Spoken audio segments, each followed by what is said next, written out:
They cut you because they thought AI was cheaper, smarter, permanent. They were wrong about all three. Forrester found that 55% of employers already regret restructuring for AI. Ford just brought back 350 engineers after AI failed. IBM is tripling their hiring. Commonwealth Bank reversed its cuts within months. This isn't theoretical. These are companies that already tried to replace you and failed. This video shows where the reversal is hitting next and how to be the person they call when it does. The layoffs made headlines, the reversals didn't. Here's what you're missing and how to use it. The first one, Ford, the $350 million reversal. Ford bet that AI could design quality vehicles without experienced engineers. It cost the company 3 years, billions of dollars, and a quality crisis that only ended when they reversed course. Charles Poon, VP of Vehicle Hardware Engineering, admitted, "Mistakenly, we thought that by just introducing artificial intelligence and adjusting the design requirements, that would produce a high-quality product. It didn't. Quality collapsed." The AI wasn't the problem. It was cutting the humans who knew how to spot what AI missed. But here's what Poon didn't say out loud. The knowledge those engineers held wasn't in any database. It was in who they called when the design spec looked wrong. Which supplier had supplied bad parts 3 years ago? The underwritten rules of how a vehicle actually gets built. Rules that AI had never been trained on because no one had ever written them down. Ford stopped the bleeding by bringing back 350 veteran engineers, internally called graybeards. They built a 40-engineer software QA team. They added over 100,000 AI-powered automated tests supervised by the humans who knew what a failure looked like and how to actively find it before it reached the plant floor. Why this changed the perception? Ford topped J.D. Power's quality ranking for the first time in 16 years. CEO Jim Farley credited the reversal with hundreds and hundreds of millions of dollars in warranty and recall savings. The AI didn't fail because the AI was bad. It failed because the experienced engineers left before their knowledge could be encoded. Without that foundation, the automated tools amplified weak inputs instead of catching the design flaws. The cheapest hire was the most expensive cut. Miami Cloud creates content to give you insights your company never intended you to have. Subscribe to stay off the list or get back to work faster if you do end up on that layoff list.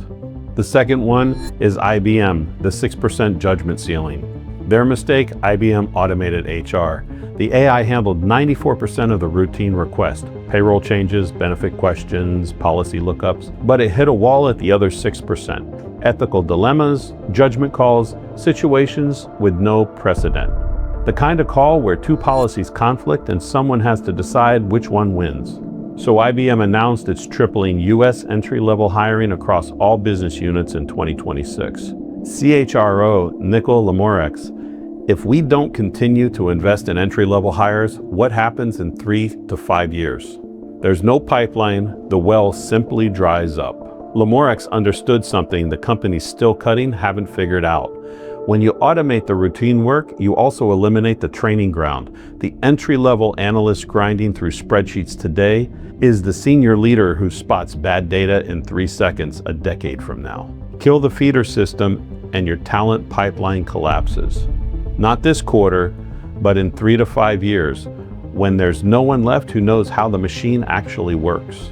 The 6% is the entire game. AI handles the predictable. It can't handle the moment when two policies conflict, or the employee who doesn't fit the script, or the judgment call that requires knowing who to call and what not to say. That's not a bug, it's a ceiling, and every company running headfirst into automation is about to discover it at scale. 55% of the leaders who made these cuts already admit it was a mistake. If you've watched your own company chase an AI shortcut and walk it back months later, comment boomerang. I read every one. The next one is Klarna, when cost-cutting breaks the product. Commonwealth Bank of Australia cut 40+ customer service roles and deployed an AI voice bot. Call volume spiked instead of dropping. The AI couldn't cope. CBA reversed the cuts, acknowledging it did not adequately consider all relevant business considerations. Same pattern at Klarna. They replaced 700 customer agents with an open AI-powered assistant between 2022 and 2024. Quality dropped.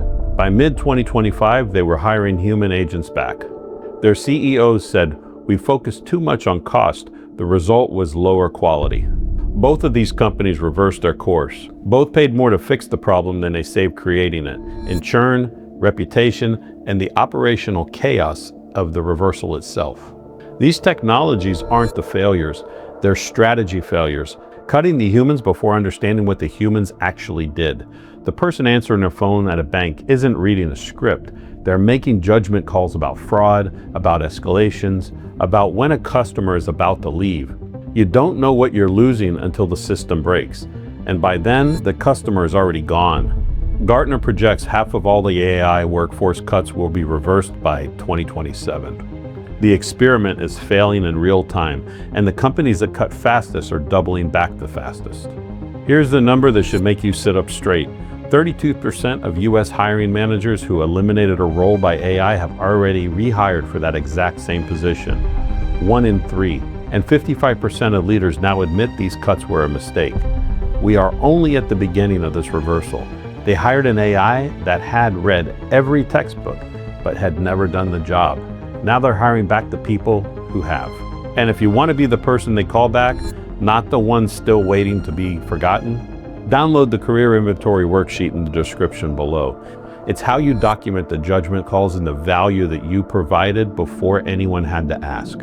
This is a foundation for everything that you build, from a resume to your LinkedIn profile. The next one up, the positions they're paying a premium to fill. The assumption that AI replaces from the bottom up, entry-level first, then mid-level, then senior, that's not what the data shows. The roles seeing the highest rehire rates are the ones the workforce analysts are calling connective tissue jobs. These are mid-level managers, customer success leads, QA specialists, roles that require judgment across departments and trust relationships that can't be automated. These aren't pity hires. Companies are bringing these people back at a premium because now they need someone who can manage the AI tools that were supposed to replace them. And this is on top of their original role. Here's the important part. The jobs that are coming back aren't the same jobs that were cut. It's bigger.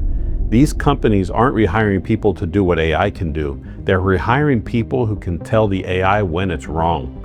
The new role isn't competitor, it's supervisor. Your value isn't in being faster than the machine, it's in being the person who catches the failure before it costs millions. One behavior to stop: selling yourself as fast or efficient. AI will always be faster. One behavior to start: selling yourself as the person who catches what the AI misses. Reliable, judgment-based, and the one who knows when the output is wrong and has the experience to say so. The companies on this list didn't rehire people to work harder. They rehired people to make sure the AI worked at all. If you're worried your role could be next, don't wait to find out the hard way. I already broke down the 8 things to do immediately if it happens, in the right sequential order, and what everybody gets wrong. Watch it here. I'll see you over there.